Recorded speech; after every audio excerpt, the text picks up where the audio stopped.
Throughout my time with Wuchang Fallen Feathers, I never once tired of admiring its gnarled trees, mist-soaked mountains, dilapidated temples, and all the winding paths that led me through them. And yet, the debut title from Chinese studio Linzi is more than a pretty game or just another Souls-like. With combat that feels fantastic, level design that fosters curiosity, great art direction, and robust systems and customization options that ensure flexibility, Wuchang Fallen Feathers is a solid addition to the genre that adds plenty of its own flourishes. Although the overall experience isn't particularly transformative and the game suffers from dramatic shifts in difficulty, most of the time Wuchang's moment-to-moment gameplay makes it a great experience and an easy title to recommend to Souls-like fans.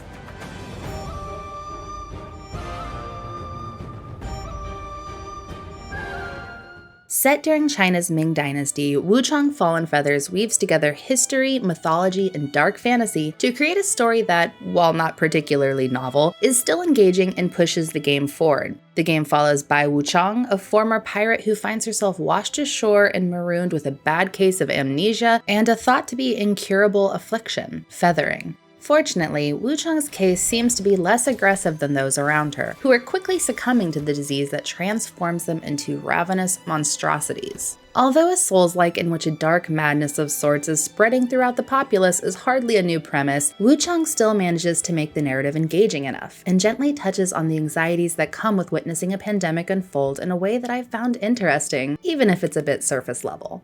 An element I particularly liked is that Wuchang herself is viewed as a woman who is becoming a monster, meaning that some of your enemies are simply humans who are under the assumption that you are already a threat. Monster!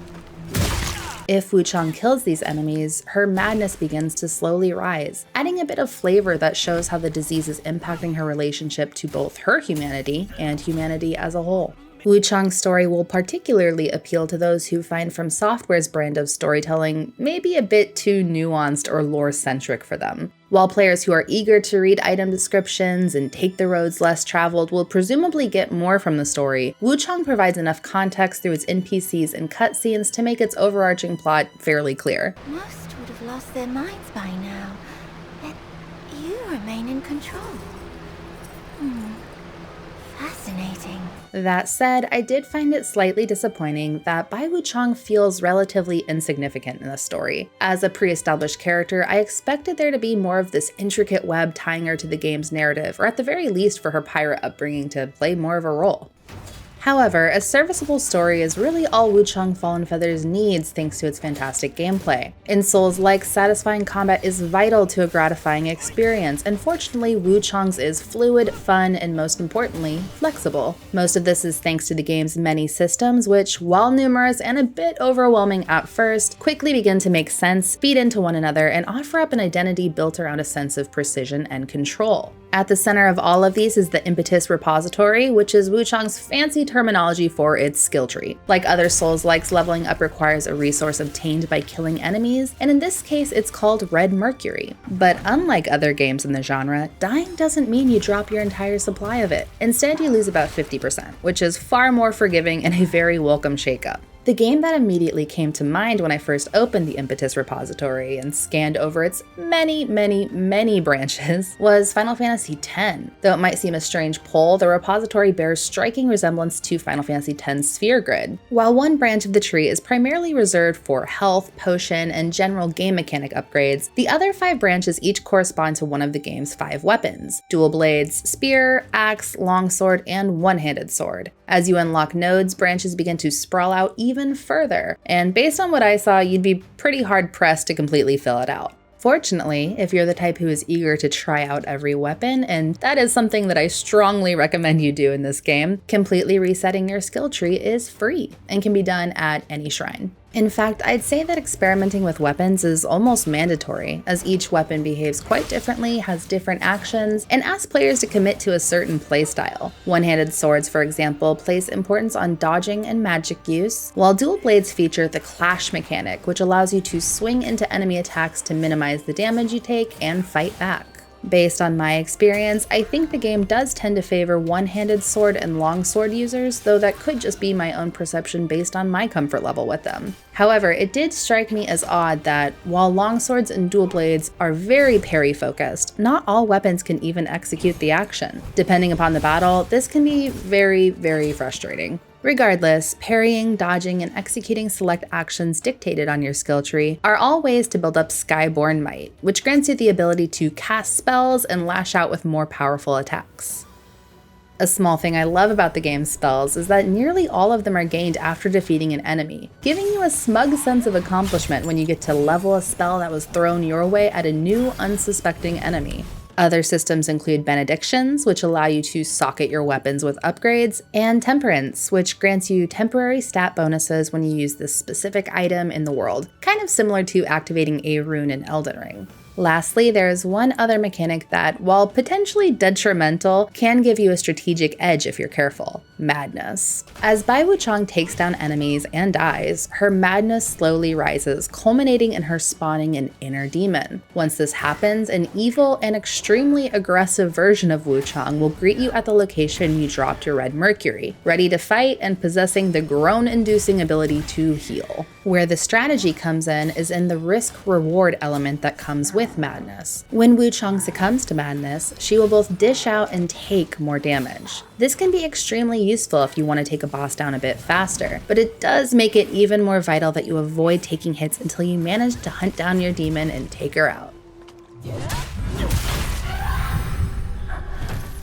However, if there's one thing about Wuchang Fallen Feathers that most impressed me, it's the game's level design, which feels very reminiscent of Bloodborne, and if you know me, you'll know that is some high praise. Wuchang does a fantastic job of creating a world that makes the critical path apparent enough, while also ensuring things don't feel too restrictive or linear, of letting players roam somewhat freely while also finding ways to rein them in. Shrines, which are the Wuchang equivalent of Dark Souls bonfires or Lies of P's stargazers, seem to always emerge at precisely the right time and make traveling between areas a breeze. And while the war-torn lands of Shu feel vast, they are also intimately connected thanks to Linzi finding clever ways to weave it in and out of itself, subsequently heightening my sense of place and creating these fun eureka moments as I stumbled upon a place that I'd either been to before or have seen far off in the distance. Though Wuchang is a far cry from an open-world game, and to be clear, it's not trying to be, it doesn't feel unnaturally restrictive or if it's largely uninhabited. Of course, some of these inhabitants are the monstrous creatures and fierce warriors Bai Wuchang is forced to confront on her quest for answers and healing. When it comes to their design, Linzi knocks it out of the park, whipping up impressive stages and abominations that can be grotesque, fascinating, and at times a bit sexy. But if you've seen Bai Wuchang's various outfits, I'm sure you'll already know the game's got a little bit of that going on. To get back to the point though, all the bosses I squared up against are showstoppers that feel different from one another despite largely fitting into one of two categories: monstrous thing or fellow warrior that has to prove they're better than you at least a few times before you can eke out a victory. That said, not all of these bosses are created equally or fairly. For the first 10 or so hours of the game, Wuchang Fallen Feathers gives the impression of being an approachable Souls-like that every now and then packs a punch. After all, the story is more clear-cut and the system's more flexible. It might not encourage leaving, grinding, and coming back the same way something like Elden Ring does, but it's certainly possible, as is respecing Bai to better fit certain encounters and playstyles. As I explored early game locations and faced off against cannibals, priests, and an unsightly poison-spewing centipede, I felt challenged but not punished. Each boss took around 5 tries, give or take, and despite these encounters being overwhelming and spectacular, every move that they threw my way felt like one that I could navigate around. They were all part of patterns I could learn.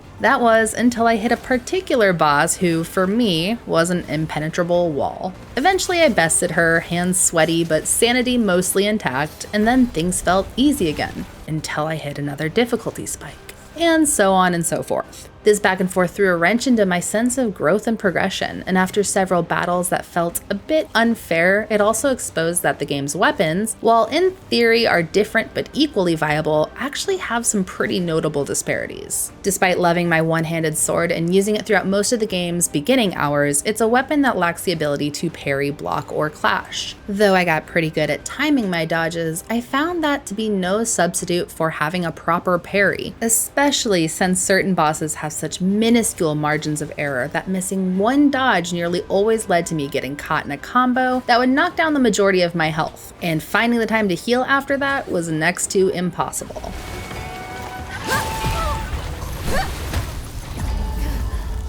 In some way, these difficulty spikes highlight another issue with Wuchang. Though it takes several important lessons from Souls-likes, particularly in terms of level design, and implements them really well, it falls into the pitfall of creating situations that feel difficult for the sake of being difficult. While I do hold the belief that Souls-like's notorious difficulty is oftentimes necessary and vital to conveying the genre's central ideas, I also believe the best of these create experiences that make the player feel as if they've somehow grown through their challenges. Wuchang, on the other hand, features a number of bosses that frustrate far more than they educate or empower. Additionally, Wuchang's close reliance on its inspirations causes the game to sometimes feel derivative, with certain enemies both emulating and resembling those found in From Software titles, ultimately tarnishing Wuchang's budding sense of self. While these complaints might dampen the overall experience, ultimately, Wuchang Fallen Feathers is a great one, filled with far more satisfying battles than frustrating ones, some pretty great ideas, and gorgeous locations. Considering this is Lindsay's debut title, I have extremely high hopes for the studio's future endeavors, and even Wuchang itself, assuming it receives a few needed adjustments. However, even as it exists now, Wuchang is still a game I'd recommend to Souls-like fans, so long as they don't mind getting a bit sweaty.